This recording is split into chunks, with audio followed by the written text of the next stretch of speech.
Assalamualaikum warahmatullahi wabarakatuh. Hello, my name is Dinda Kiranty and I'm from English Literature 19A, University of Bangka Belitung. So in this video, I will show my explanation about phonetic phonology, my final exam assignment. So in this video, there is 4 points we have to talk. And the first is phonological features, and the second is phonotactic rules, and the third, prosodic and suprasegmental phonology, and the last is phonological rules.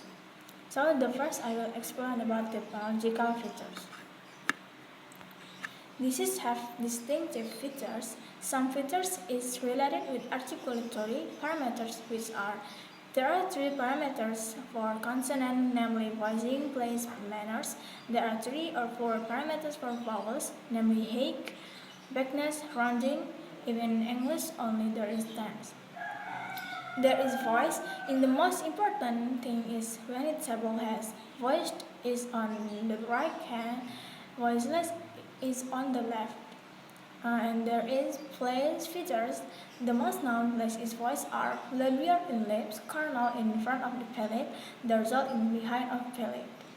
So we're gonna change is phonetic rules. Phonetic is the set of constraints on how sequence of segment patterns. There are rules on the number and type of segment that can combine to form syllable and word, which vary greatly from one language to language. Before that, we're gonna talk about syllable. A unit of linguistic structure that consists of a syllable segment and any segments that are associated with it. Syllables don't serve any meaning signaling function in language. They exist only to make speech easier for the brain to process. A word consists of at least one syllable. A syllable consists of the central peak of sonority, usually a vowel, and the consonant cluster around the central peak. Phonetic rules have 4 subsyllabic units. First is necklace, a syllabic segment that form the core of a syllable. Coda, segments that follow the necklace in the same syllabic. Rhyme, the necklace and the coda of syllable in the word. And onset, the beginning segment of the syllable, the ones preceding the necklace. So we're gonna talk about prosodic and suprasegmental phonology. Prosodic features are those aspects of speech which go beyond phonemes and deal with the auditory qualities of sound. Prosodic have some rules that we have to talk this time. So the first is there pause. Pause is hesitation, is a non-fluency features. However, intentional pauses are used to demarcate units of grammatical construction, such as sentences or clauses.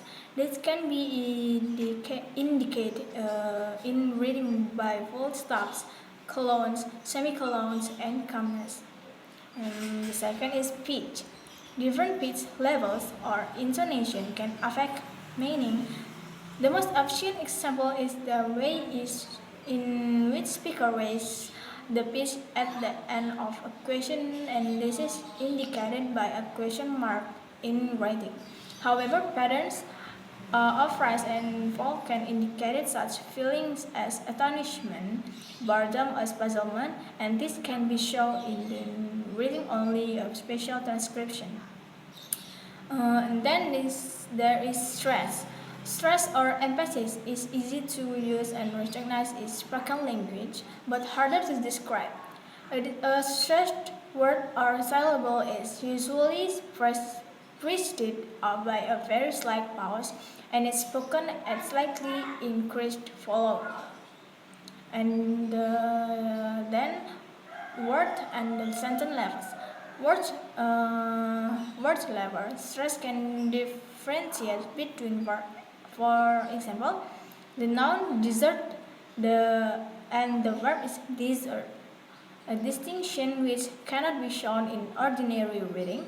A reader will have to rely on the context to determine which mean.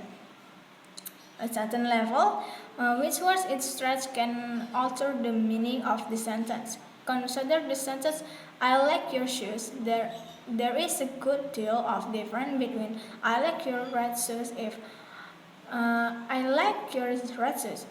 I like your red shoes and I like your red shoes. In reading, this can only be shown typographically through the use of italic or generally italize the whole word, even if in the polysyllabic word only one syllable actually carries stress. And then there is volume. Apart from the slight increase is loudness to indicate stress. Volume is generally used to show emotion such as fear or anger. In reading, it can be shown by the use of an exclamation mark or typographically with capitals or italic, or both. And the last, there is tempo. Tempo or speed is to some extent to matter and ideolect, whilst its use is not wholly systematic. It can indicate the difference between verbs. For example, impatience and reflectiveness. It can be shown in reading only through spoken word. Certainly not. He snapped. And then we're gonna change to the last part. The last part is suprasegmental, also called prosodic features in phonetic.